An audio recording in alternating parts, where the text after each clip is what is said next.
Saya Muhammad Rafli Pratama dengan NIM 210901221300055. Eh, Hari ini saya akan menjelaskan mata kuliah Sistem Transportasi Laut dengan tema alur pelayaran. Ini nama dengan NIM saya. Lalu, apa sih maksud dari alur pelayaran? Alur pelayaran yaitu adalah jalur resmi yang digunakan kapal untuk navigasi. Fungsinya sangat vital untuk menjaga keselamatan, mengurangi kecelakaan, serta memperlancar arus barang dan penumpang.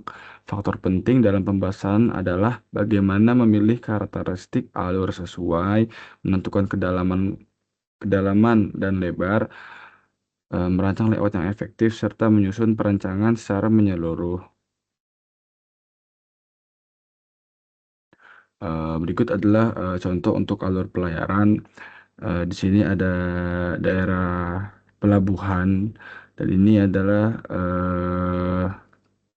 daerah perlambat, alignment horizontal alur pelayaran.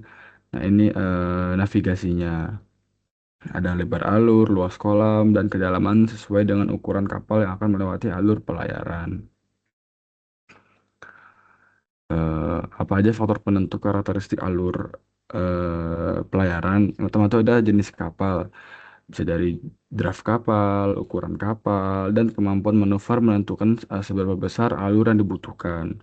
Lalu ada juga kondisi perairan, dari arusnya, lalu dari gelombangnya, dan juga pasang surut harus diperhitungkan untuk keselamatan navigasi. Lalu selanjutnya yaitu ada keselamatan navigasi. Perhatikan adanya rintangan, karang, sedimentasi, maupun bangunan lepas pantai. Lalu yang keempat ada fungsi pelabuhan. Eh, Pelabuhan ini apakah untuk kapal barang, kapal tanker, kapal kontainer, maupun kapal penumpang. Lalu selanjutnya ada kedalaman dan lebar alur. Kedalaman sendiri itu harus lebih besar dari draft kapal terbesar yang dilewati, ditambah underkill underkill clearance atau UKC, agar kapal tidak kandas meski ada pasang surut atau sedimentasi. Lalu untuk lebar alur pelayaran, alur ditentukan berdasarkan lebar kapal, kecepatan, dan kebutuhan papasan kapal. Semakin besar lalu lintas, semakin lebar juga jalur yang dibutuhkan. Nah, ini untuk perhitungan kedalaman maupun lebar alur. Eh, untuk D sendiri itu ada draft kapal, G itu gerak vertikal kapal karena gelombang, R itu ruang kebebasan untuk kolam, 7-15% dari draft kapal, untuk alur 10-15% dari draft kapal. Untuk P sendiri ada ketelitian pengukuran, dan S itu ada pengendapan sedimen antara pengerukan. Dan yang terakhir untuk K, toleransi pengerukan. Untuk rumusnya sendiri, H sama dengan D ditambah G ditambah R ditambah P ditambah S dan ditambah K.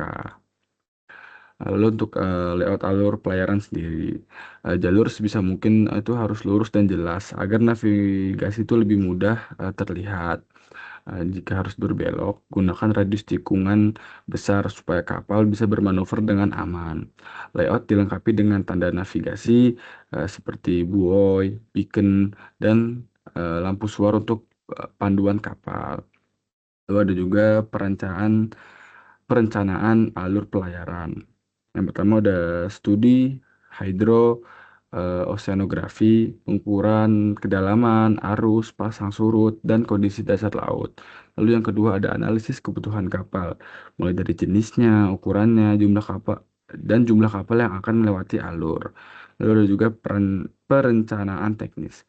Itu untuk menentukan dimensi, layout, dan sistem tanda navigasi. Lalu selanjutnya itu ada evaluasi risiko, dengan cara identifikasi bahaya seperti kabut, arus silang, maupun sedimentasi cepat. Lalu ada implementasi, mulai dari pengerukan, pembangunan tanda navigasi, maupun penetapan jalur resmi. Dan terakhir adalah pemeliharaan dan monitoring.